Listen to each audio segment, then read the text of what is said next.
तुझ्या व्यवसायाच्या ठिकाणी तुझी जर लाईफ पार्टनर आली तर तुला व्यवसायामध्ये राजयोग आहे.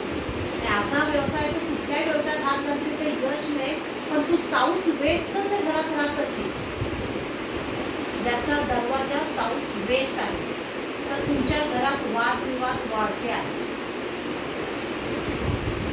कुंडली ते सांगते पत्नीने काही मला जाऊ काय पत्नी नक्की व्यवस्थित आहे. हो. वाद अजिबात वाढली नाही. मग तिसरी व्यक्ती अजूनही एंट्री आहे.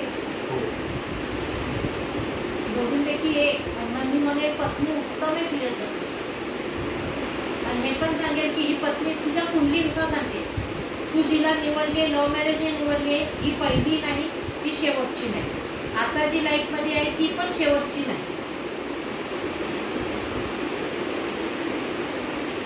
पत्नीला दुखवणार तर नक्की फटका खाणार. फटका खाशील 2025च्या 7व्या महिन्यानंतर जबरदस्त फटका खाशील. जेवढी पत्नी रडेल तेवढा मंगळाची दशा तुला त्रासाची जाईल. जेवढी पत्नी आनंदात राहील कारण शनी बसली.